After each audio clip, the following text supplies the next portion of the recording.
Hello students, NCERT गणित कक्षा 10वीं में आपका हम फिर से एक बार स्वागत करते हैं।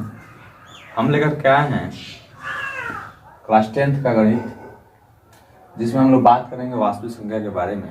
सबसे पहले हम जानेंगे कि वास्तविक संख्या जो होता है इसके बारे में कुछ हम इसमें जो है आपको परिभाषाएं दी गई हैं, जिसको आप भली भांति पढ़ते आ रहे हैं। क्लास 8वीं से आप पढ़ते आ रहे हैं परिमेय संख्या, जिसको आप पढ़ चुके हैं क्लास 8वीं में। उसके बाद से पढ़े होंगे संख्या पद्धति, जिसको इंग्लिश में कहते हैं नंबर सिस्टम। अब फिर उसी चीज को हम लोग जो है वास्तविक संख्या करने के लिए जा रहे हैं। तो वास्तविक संख्या करने से पहले ये जो आपको दिया हुआ है, जितना भी परिभाषा आपको लिखा गया है बोर्ड पर, इसी के अनुसार पे आपको जो है वास्तविक संख्याएं पूरी जो है आधारित है। ये चीज अगर आपको आ गया, समझ जाइए आपको वास्तविक संख्या भी आ गया। कुछ ऐसी चीजें होती हैं जिसको जाने बगैर नहीं हो सकता है, और इसको भी आपको जानना पड़ेगा। तो थोड़ा थोड़ा आप जो है करके सबके बारे में थोड़ा देखते चलते हैं। जैसे देखते हैं हम लोग यहाँ पे प्राकृतिक संख्या दिया हुआ है।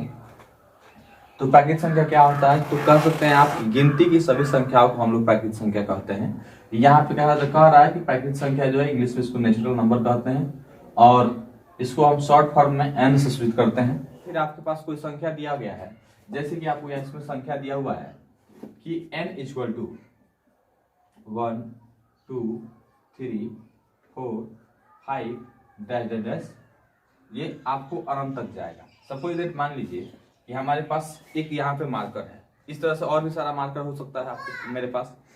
तो अगर इसको मैं हटा देता हूँ साहब, अब मेरे हाथ में कुछ भी नहीं बचता है, तो क्या बचा? कुछ भी नहीं है, तो शून्य है। क्या है? शून्य है।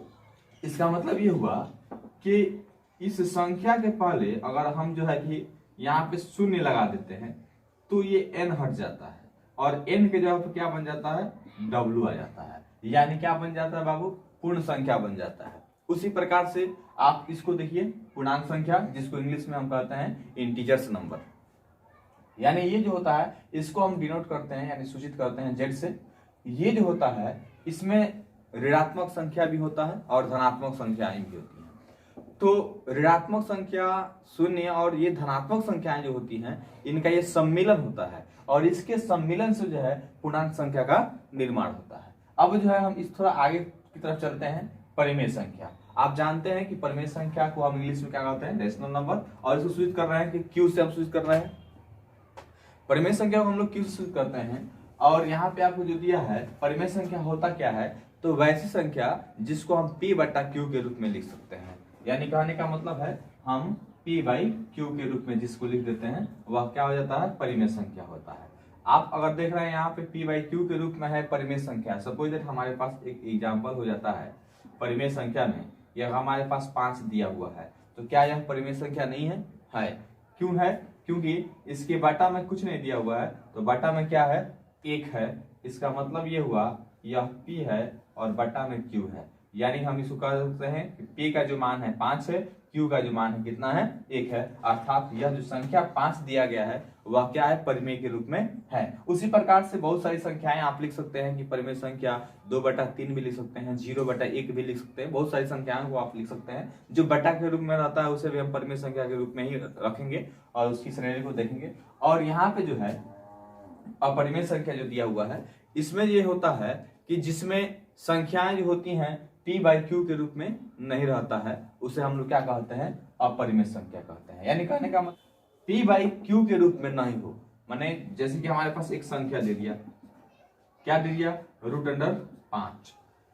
तो आप कहेंगे कि सर ये जो संख्या लिखे हुए हैं इसमें कुछ भी नहीं है, तो बटा में हम 1 डाल करके इसको परिमेय संख्या कर सकते हैं। तो हम कहेंगे नहीं, यह अपरिमेय होगा। इसलिए अपरिमेय होगा कि रूट के अंदर कुछ जितनी भी संख्याएं होती हैं वह सब क्या होता है? अपरिमेय होता है। लेकिन कुछ ऐसी भी चीजें, कुछ ऐसी भी संख्याएं होती हैं जो अपरिमेय के रूप में रहती है लेकिन परिमेय हो जाती है। जैसे आप देखिए √9 दिया है, इसका वर्गमूल आप करेंगे तो क्या मिलेगा? 3 मिलेगा। तो हम कह सकते हैं कि √9 जो है यह आपका क्या है? परिमेय संख्या है।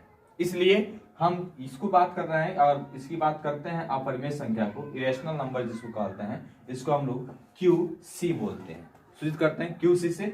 C जो है हमारा कांस्टेंट है, C जो है हमारा क्या है? कांस्टेंट है। अब आप आते हैं वास्तविक संख्या। वास्तविक संख्या के बारे में हम आपसे बात करेंगे, इसी के विषय पर हम लोग चर्चा करने वाले हैं। और इसमें कुछ ऐसी चीजें मिलेगी जिसको आप कर चुके हैं और जानते भी हैं, आप लोग ऑलरेडी जानते हैं। और इसके आधार पे जो है हमारा पूरा सब्जेक्ट बनेगा। इसी में हम लोग देखेंगे यूक्लिड विभाजन का जो है सूत्र आएगा। और अब हम थोड़ा देखेंगे, आप लोग शुरू से ही जानते होंगे, एचसीएफ जानते होंगे, तो थोड़ा हम एक उदाहरण ले लेते हैं आप लोग के लिए। हमारे पास एक उदाहरण ले लेते हैं कि 12 और 18 का एचसीएफ निकाल लेते हैं। तो आप इसको अगर निकालना हो एचसीएफ तो आसानी से निकाल सकते हैं। आप क्या करिए, इसका फैक्टर करिए, दोनों संख्याओं का फैक्टर कर दीजिए आप।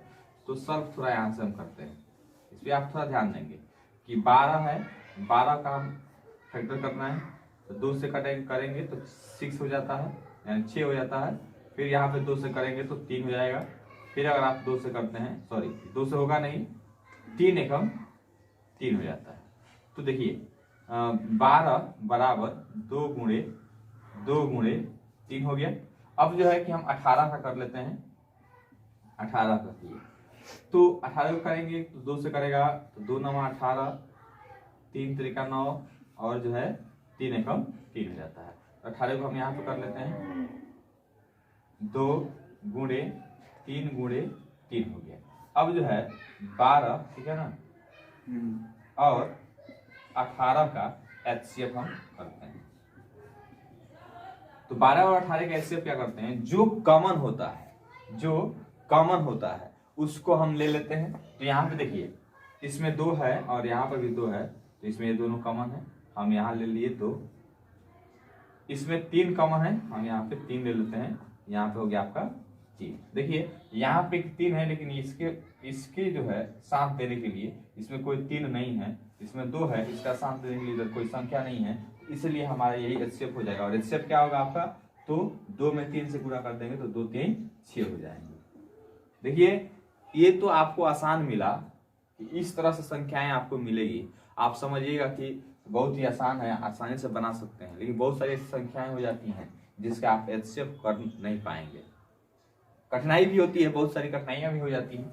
तो उसको करने के लिए हम लोग जो है कि इसी वास्तविक संख्या में यूक्लिड विभाजन प्रमेय के बारे में कुछ अध्ययन करेंगे। अगर आपके पास एक और संख्या हम ले लेते हैं यहाँ पे कि 1341 और 520 का एचसीएफ क्या होगा। तो जैसे हम तो जानते हैं इसको शॉर्ट फॉर्म में, जितना छोटे छोटे अंकों में इसको तोड़ते जाइए, फैक्टराइज करते जाइए, तो समझने का मतलब हो गया कि इसको आप आसानी से कर ले रहे हैं। लेकिन कुछ संख्याएं इसमें ऐसा आपको दिया हुआ है, इसका फैक्टराइजेशन आपको नहीं आ रहा है, तो इस संख्याओं को करने के लिए ही हम यूक्लिड विभाजन प्रमेय का प्रयोग करते हैं। ठीक है, धन्यवाद, जय हिंद दोस्तों।